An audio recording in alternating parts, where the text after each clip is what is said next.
Okay, Tommy, so we're official now. I wanted to ask you first if you could sort of talk about what the show is like for people who maybe, think of Cheech and Chong from the movies or haven't seen you guys lately. What are you guys up to on stage?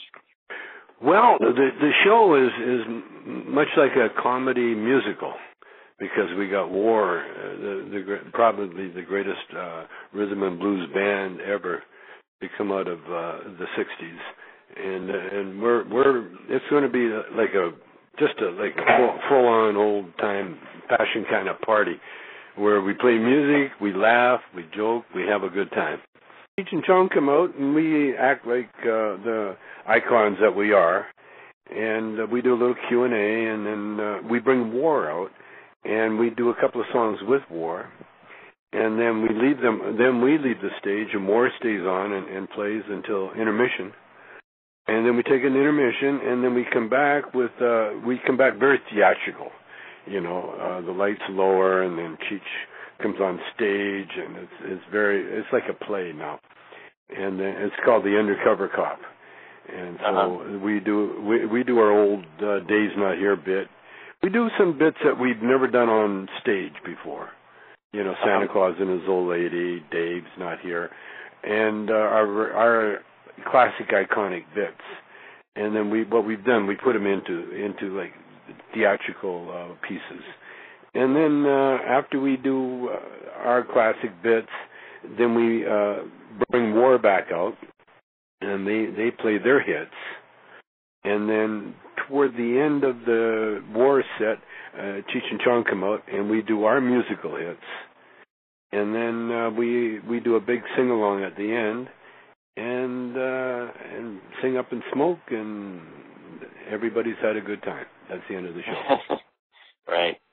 It sounds like quite a production. So you guys did you have to rehearse, or does it just sort of come naturally to sort of orchestrate this whole thing? We rehearsed with War and Tower of Power. We were with both of them in the beginning, and we're doing some gigs with both the bands again. Which is like a 4-hour show, but no one ever left. Everybody that shows up there, man, people are so used to, long shows because we do short bits and it makes the show does seem a lot shorter than what it really is. And it was our agents that came up. War's agent, our agent, came up with this brainstorm of having War open or be part of the show, and it's really paid off because in this day and age, there was a time back in the day, where music acts just played music.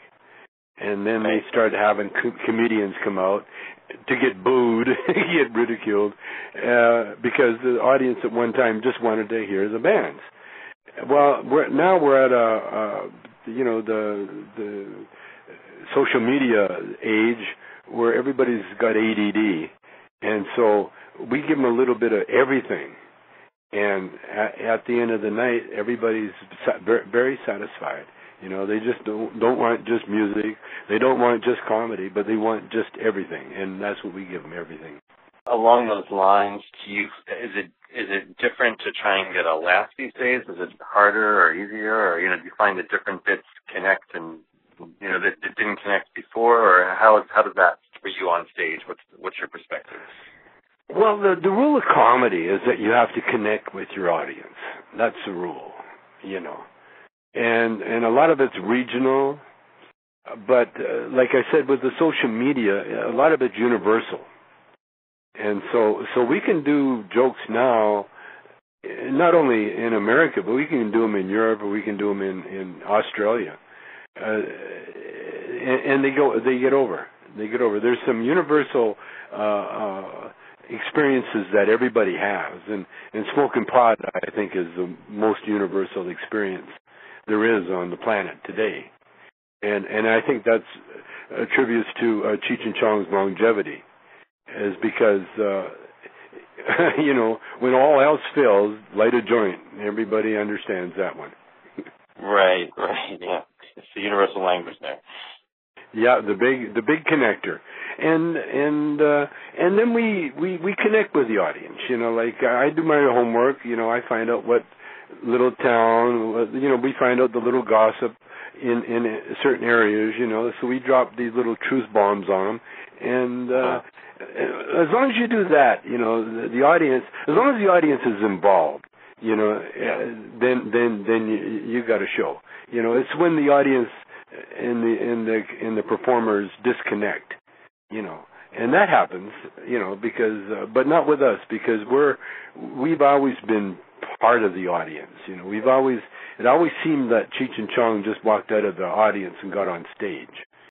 And what about you and Cheech in terms of your own connection? I know you didn't perform together for a while, and you've been back together for a while. So is it smooth sailing? What's your relationship like? Yeah, well, ever since Cheech got a sex change operation, his divorce. No, we get along really well.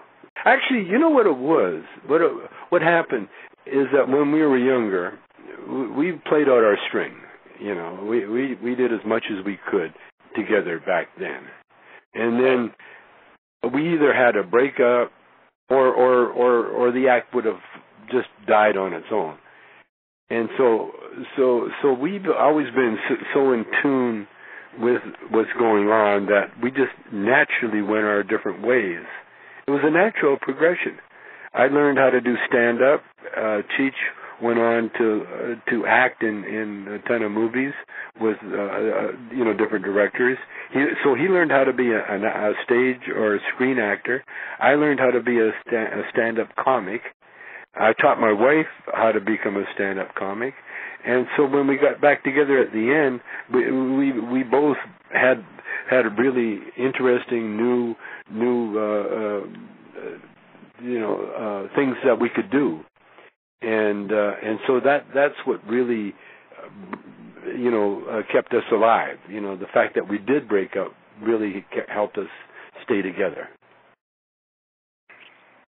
And do you have any kind of plan on how long you want to perform together? Do you take it like 1 year at a time, or what's there? Well, nature kind of takes care of that one. We don't have much time. That's why wherever we perform, I try to tell everybody, it could be our last performance. So, make sure you come. Nothing lasts forever. Nothing lasts forever. You think of the Beatles. They weren't even together 10 years. And the fact that Cheech and Chong were still together after 30 some odd years, but it's not going to last. I've been, and that's the way I treat everything like that too. I treat every day like it's my last day, because it could be, And so, we just live in the moment, and we're going to perform as long as we can. And when it's time to do something else, we'll be doing it. But it's not going to last.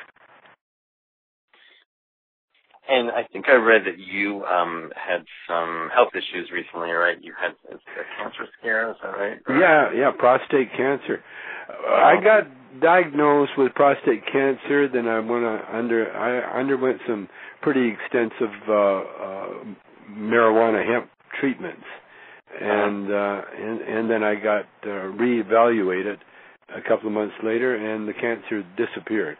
Now, I'm not saying that it was the pot. It's a combination of a few things, and but pot was definitely the foremost, because it the marijuana helps with MS, it helps with Alzheimer's, and it helps with cancer. It explodes tumors. There's a lot of health benefits, and the American people are starting to realize that, which is why Colorado's legal and Washington State, is legal, and California's got the medical, and so I had the issues, but they're gone. And actually, cancer saved my life, because I was on a pretty bad diet for a while there, and since I had that scare, I've changed my diet. My whole lifestyle has changed, and I'm probably, well, I am healthier than Cheech, I know that, and I probably will live to be at least, but I'll probably piss a lot of the insurance companies off because they'll be paying for my health. I'll probably pass 100 easy. That's a nice prediction right there. And did I read that you had stopped smoking pot for a while before you adopted it as your treatment, or was that wrong that I read that? No. What was that again? I read somewhere that you had stopped smoking pot for a while, and then you resumed when you. I had to. I think it was when I stopped. What happened, when I got arrested for the bongs, the minute I got arrested, I had to stop smoking pot because they put you on what they call pre-trial probation. And so the minute you get arrested, you're on probation, and you're doing the P test and all that. And so I quit in 2003, and I never started up again till I got out of jail and off probation. So I quit for 3 years, and I believe that's when that's when I got cancer. I believe I got it while I was in jail, because of the living conditions, and the jail is built over a toxic waste dump in Taft, California, and they've had what they call there's a wasting disease called valley fever, and a lot of the inmates in the desert, people in the desert, they know about valley fever, and it's airborne kind of from contamination, and it causes cancer, all sorts of cancers, and I believe that the fact that I really firmly believe that marijuana acts as a a vaccine. It protects you from a lot of bad things. And it was during that time I contacted cancer, because before I was healthy as a horse, and then when I got out, I felt the issues. I could feel the issues, and then when I got checked, and I found out that I had prostate cancer, that's what that was my thing. And then ever since I dosed myself with heavy doses of hash oil, and it kind of puts you in a coma. And then I got checked again, and I was basically legally cancer free. Why do you think the attitudes are changing? What do you think is sort of prompting this sort of shift in attitudes? It's I think personally, it's the Googling. I think the fact that you can Google anything. People say, who was in that movie? And 2 seconds later, you got the answer. And so when people say about marijuana being dangerous, they Google marijuana and they find out no. Marijuana is not dangerous. Marijuana can do all sorts of things. And so when people get ailments like Alzheimer's or MS, MS is a terrible nerve disease that is totally treated with marijuana. The one talk show host, what's his name, the black guy, Montel Williams, he had MS so bad that he was almost using a cane, and then he started, and he still does marijuana to treat his MS, and it kept it in check. And so I think what happened is that the American public are waking up to all the lies and the myths that the big business put out about marijuana. And, because that's what they did. Big business back in the day, the oil companies and the DuPonts and all the big chemical companies, they put out, the hit on marijuana, with William Randall Hearst in his papers, because, the hemp paper is the most durable paper that we had, and it didn't cost a single tree. But the Hearst people, they had tracts of forest that they had to sell, and the only way they could sell it would be to make hemp unavailable. And so hemp is still unavailable in America today, which is a travesty. It's horrible. But in the rest of the world, hemp is making a huge comeback.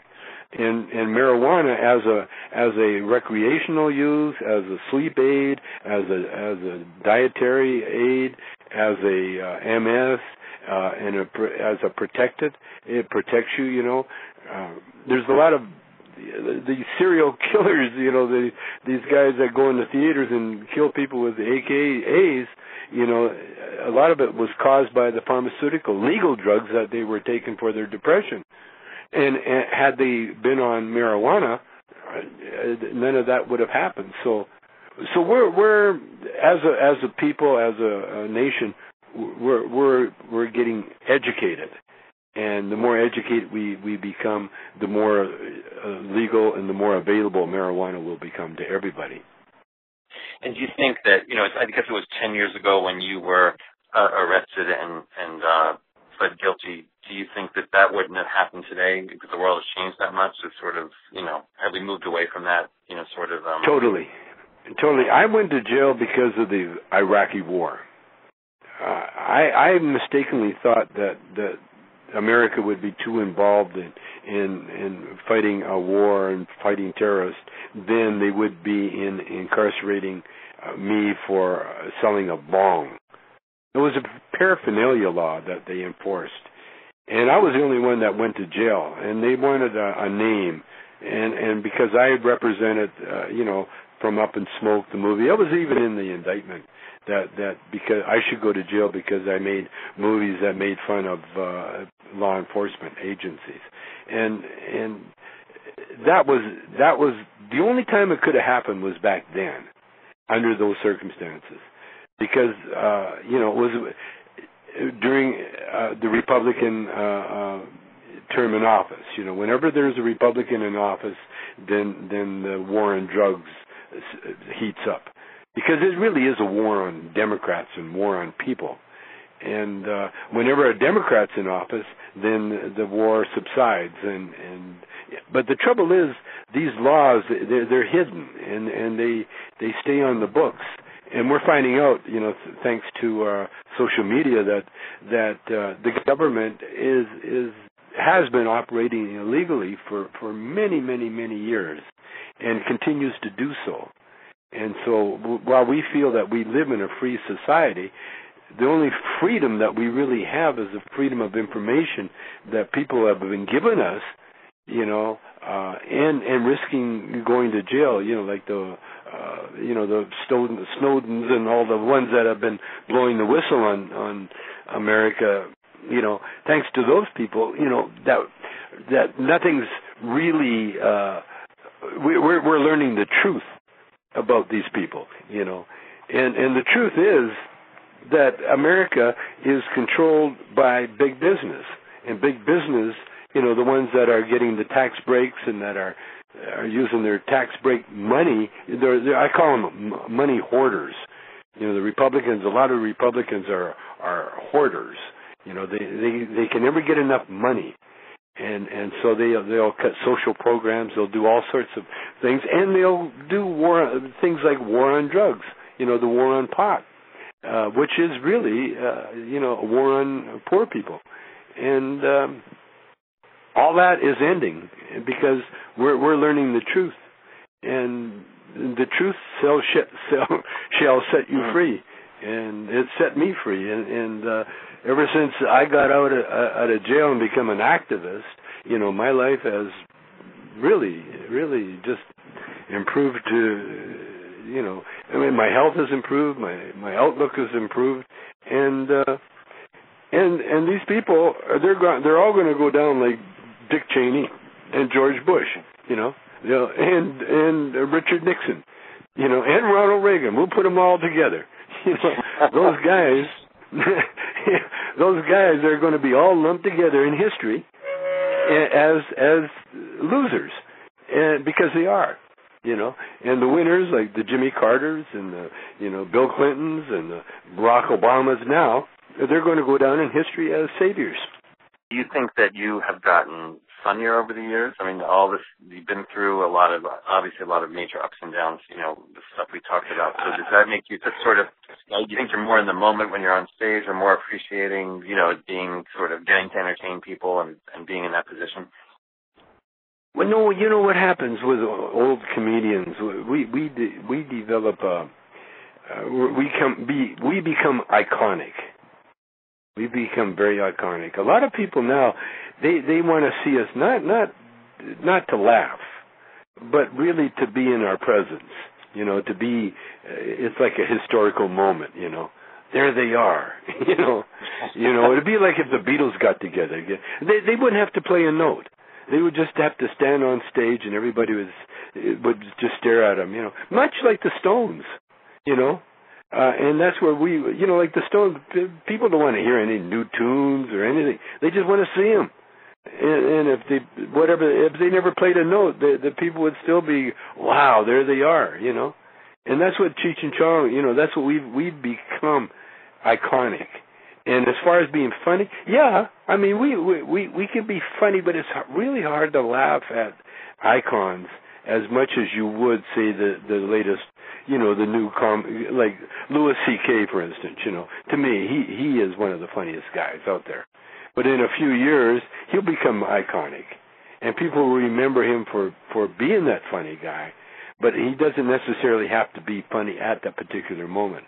And so this is what we've done. We're like kind of like royalty now. You can wheel us out and and wave at the crowd, and the people go and just as our presence remind them of how we've affected their lives.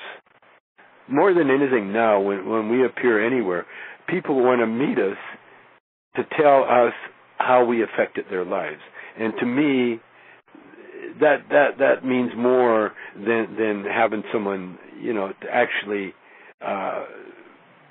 comment and say, oh, that one bit you did was so funny, Because right now, at our stage in our life, like they say, showing up is half the battle, and that's what we're doing. So as far as being, of course, we have the natural timing now over the years. You can't deny that. Like we indicted there again. We inducted Lou Adler into the Rock and Roll Hall of Fame, and Cheech and I never rehearsed any speech, any talk, or anything. We just walked out there and did our thing, and it was funny, and but it was of the moment, and I've met a lot of old time comics. I met Dick Shawn at a roast one time. And he did the same thing. And I knew Red Fox really well. And I used to marvel at Red Fox because he'd been around for so long that he wouldn't even think of what he was going to do on stage. Like when I first started working comedy, I would be backstage, just mulling over what I was going to say, when I was going to say it, what I was going to do, and I was like in a frenzy almost. And then I met Red Fox, and he's sitting there talking to someone, and they say, and here he is, Red Fox, and he'd put his drink down, and he'd walk on stage, and he would do 2 hours of the most incredible, funny show you ever saw in your life without even thinking about it. And that's where we are today now with our act, Cheech and I will go out, and we'll just do what we've always done, but it'll seem like we're doing it for the first time, So miles and miles and miles of comedy is what you're getting when you see Cheech and Chong. So thanks so much for taking a little time out to chat. Appreciate it. My pleasure, man, and look forward to seeing you.